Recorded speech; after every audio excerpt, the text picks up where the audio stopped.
皆さんこんにちは、たもです。いよいよ2025年も残り数日ということで、今週の動画は2025年私が本当に購入してよかったものを皆さんにご紹介していきたいと思います。美味しいご飯のお供から一押しの便利グッズまでお気に入りの商品をご紹介していきますので、ぜひ最後までご覧いただけると嬉しいです。それでは2025年ベストバイの動画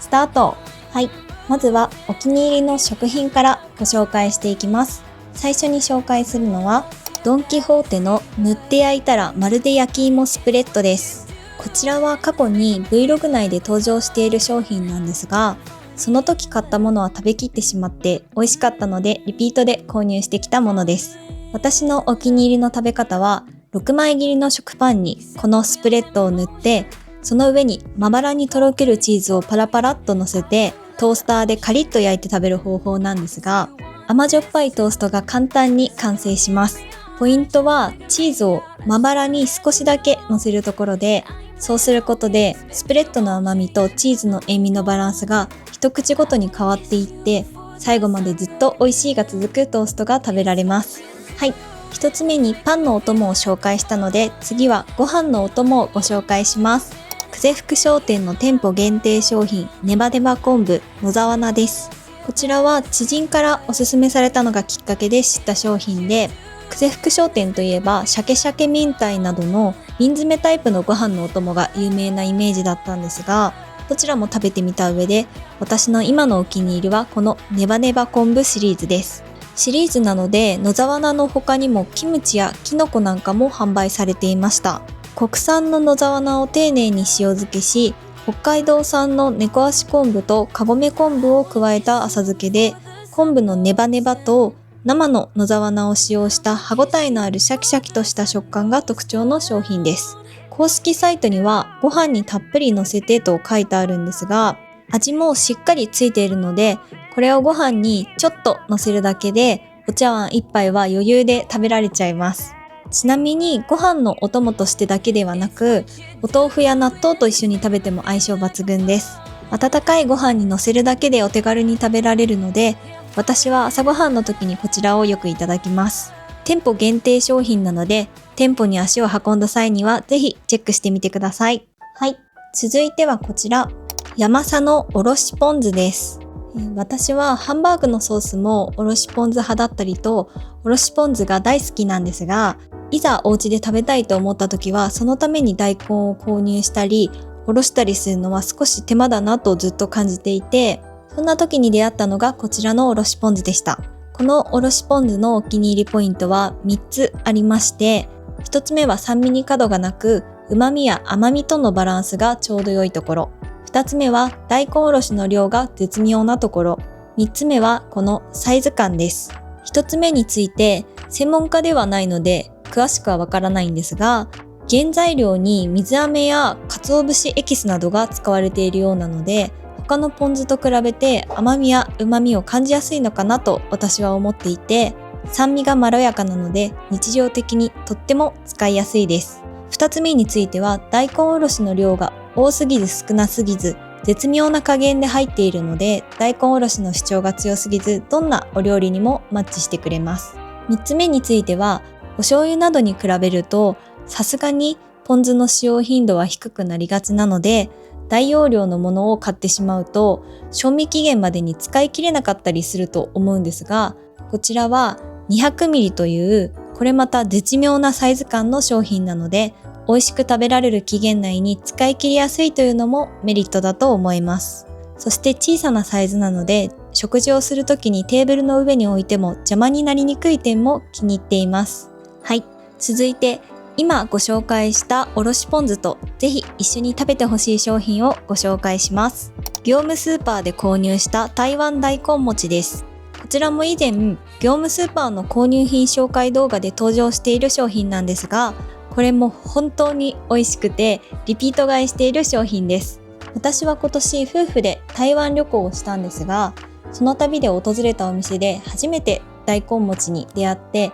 そこでこの食べ物が大好きになりました。日本に帰ってきてからもまた大根餅を食べたいななんて考えていたところで、いつも利用している業務スーパーでこの商品を発見しました。冷凍庫から出して凍ったままフライパンで焼くだけですぐに食べられるので、調理方法もとってもお手軽です。焼肉のタレにつけて食べても美味しいですし、この一つ前にご紹介したおろしポン酢につければさっぱりと食べられます。食品系最後はこちら。無印良品の食べるスープ、5種野菜のミネストローネです。こちらはね、とっても有名な商品だと思うんですけれど、私は今年初めてこちらを購入しまして、美味しさに感動したのでベストバイに入れました。私は寒い時期になると毎年ミネストローネを飲みたくなるんですが、作るとなると時間も手間も結構かかるので、お湯を注ぐだけですぐにちょうどいい量が飲めるこちら、とってもお気に入りです。しかもトマトの酸味もそこまで強くなくて、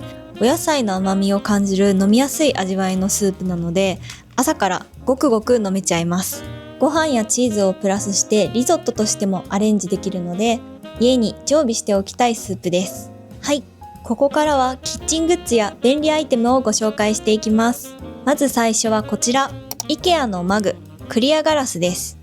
こちらはクリスマス購入品の動画で紹介した商品で、もともとはクリスマスにホットチョコレートを楽しむために購入したマグだったんですが、今では一つ前に紹介したようなこういったインスタントスープ系を飲むときに重宝しています。このマグ、ミネストローネと本当に相性が良くて、サイズがちょうどいいだけではなくて、クリアガラスなのでミネストローネの綺麗な赤色が見えるのもお気に入りポイントです。はい、続いてご紹介するのはこちら、オクソーのクリアサラダスピナー小サイズです。こちらはもう本当に最高のサラダスピナーで、2025年のベストバイというよりも、もう人生のマストバイという感じの商品です。まず必需品ではないサラダスピナーをなぜ私が購入したかなんですが、理由はシンプルで、毎日美味しいサラダを食べたいと思ったからです。そこでサラダを美味しくするポイントはやっぱり水気をしっかり切ることだなっていう風に考えて、サラダスピナーを購入しようと決めました。それでこちらのサラダスピナーのいいところは本当にたくさんあるんですけれど、今回はその中でも特にいいなと思う点を3つお伝えします。まずお気に入りポイント1つ目は、片手で水切りができるプッシュタイプになっているところです。サラダスピナーのレバーにはくるくると回すレバータイプやハンドルタイプ、紐を引いて回転させるタイプなんかがあるんですが、いずれも本体を片手で押さえてレバーや紐を操作する必要があるので、両手を使わないといけないのに対して、このプッシュタイプは上から押すだけで簡単に水気が切れるので、片手で楽に操作ができる点が最高なんです。しかもワンプッシュで結構中のザルが勢いよく回転してくれるので、数プッシュするだけで簡単に水を切ることができます。さらにボウルの底にはぐるっと一周滑り止めもついているので、回転中滑ることなくしっかり安定して使えています。続いてお気に入りポイント2つ目は、このようにノブを下げて収納できるところです。このサラダスピナーってレバーが飛び出していたりして凹凸のある形をしていることが多いので、収納場所に困ったりするところがネックの一つだと思うんですが、このサラダスピナーはこのような形にできるので、高さがあまりない場所にも比較的収納しやすいだけではなくて、蓋がフラットになるので上に物を乗せることもできちゃうのがとっても便利です。ちなみにサイズは大小の2サイズあって、私は夫婦2人暮らしで小サイズを使っています。2人で食べるのに小サイズで容量はちょうどいいのかなという感じです。最後、お気に入りポイント3つ目は、サラダボウルとしても使える点です。このサラダスピナーを分解してみると、全部で4つのパーツから構成されています。その中の一つであるこちらのボウルは、洗練されたクリアなデザインになっているので、水切りした野菜をこのボウルに入れて、そのまま食卓に並べても違和感なく素敵で気に入っています。結構深さもあるので、ドレッシングを和える時などにもぴったりで使いやすいです。パーツは4つですが、最終的なお皿としての役割も兼ねていると思うと、洗い物も極端に増えすぎないところがいいなと思っています。はい。他にも食洗機で洗えたり、ザルの回転をすぐに止められるブレーキボタンがついていたりと、お気に入りのポイントはまだまだあるんですが、とにかくこのサラダスピナーはおすすめですということで、長くなってしまったのでご紹介はこの辺にしておこうかなと思います。お野菜って安くはなくて、サラダは意外とお金がかかっているし、サラダを食べるためには結構時間や手間もかかっているので、どうせお金や時間、手間をかけるなら美味しくサラダを食べようということで、ピンキリあるサラダスピナーの中で、こちらは結構いいお値段はしちゃうんですが、もしもサラダスピナーが気になっている人や買い替えを検討している方がいれば、お値段に納得するだけの価値があると思うので、こちらとってもおすすめです。はい、続いてはこちら、無印良品のポンプヘッドノズルタイプオイル乳液用です。こちらも以前無印購入品の動画でご紹介した商品なんですが、なぜもっと早く買わなかったんだろうと思っているくらい、今我が家で活躍しているグッズです。私は乾燥肌なので、毎日お風呂上がりに全身に化粧水とクリームを塗っているんですが、その時に使っている化粧水のボトルにこのポンプヘッドを使用しています。もともとはこんな感じのキャップタイプのボトルで、化粧水を出すときは一回一回ボトルを持ち上げないといけなかったんですが、このポンプヘッドを使用してからは置いたままプッシュできるようになったので、以前より格段に全身への化粧水の塗布スピードが上がりました。特に冬の寒い時期は洗面所が冷えるので、スピーディーに化粧水を塗れるようになって重宝しています。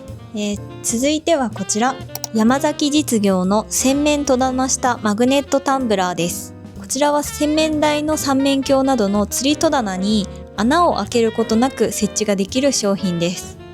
洗面台の水滴をさっと拭くためにコップを浮かせて収納できるグッズを探していたのをきっかけに購入しました。こういったコップを浮かせるグッズはタイルや表面の部分にフィルムを貼るタイプのものが多いと思うんですが、フィルムタイプのものだと今度はタイルや表面部分についた水滴を拭くときにこのコップが邪魔になってしまうというのがネックでした。その悩みをすべて解消してくれたのがこちらの吊り戸棚に設置できるタイプのアイテムです。このホルダーは吊り戸棚に調節ネジで簡単に固定できて、ホルダーとタンブラーにそれぞれ内蔵されたマグカップでコップを浮かせて収納します。こちらを設置したことで洗面台の水滴をスムーズに拭き取れるようになりました。またタイルや表面部分より前に出ている吊り戸棚に設置をすることで、コップから落ちる水滴が洗面ボウル内に落ちるようになったので、コップの水滴を気にしなくてよくなったのも使ってみて気づいたメリットです。はい、続いて最後にご紹介するのがこちら、ダイソーで購入した髪になじませるトリートメントコーム付きヘアクリップです。こちらは一時期 SNS でもバズっていた商品なのでご存知の方も多いかもしれません。こちらは一見何の変哲もないヘアクリップに見えると思うんですが、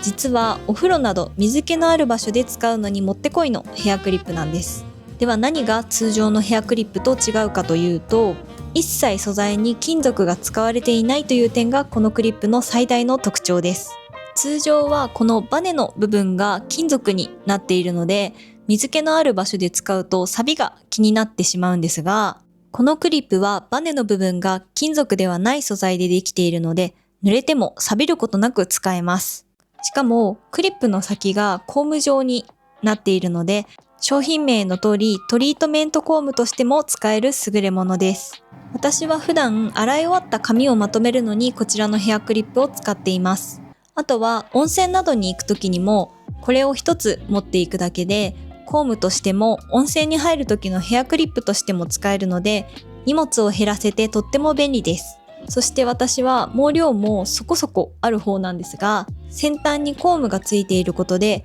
コーム部分も髪をキャッチしてくれて、結構しっかりと髪をまとめてくれるのも気に入っています。しかもこちらはダイソーの商品なので、もちろんお値段も税込み110円。コスパが最高ですよね。これぞありそうでなかったザ・アイディア商品という感じがダイソーらしくて感動しました。もうすでに半年以上使っていても、全然壊れそうにはないんですが、仮にもし壊れてしまったとしても、また必ずリピートしたいアイテムです。はい、私の2025年ベストバイ、いかがでしたでしょうか？今回ご紹介した商品は身近な場所で手に入るものも多いので、この年末年始お出かけした際にゲットしてみるのもいいかもしれません。概要欄にもリンクを貼っておきますので、ぜひチェックしてみてください。はい、今週も動画をご覧いただきましてありがとうございました。2025年の動画は今回で最後になります。2026年からは動画の更新日時を固定して、毎週土曜日朝10時に動画をアップしていきますので、ぜひ2026年もタモチャンネルをどうぞよろしくお願いします。また次の動画でお会いしましょう。タモでした。皆さん良いお年を。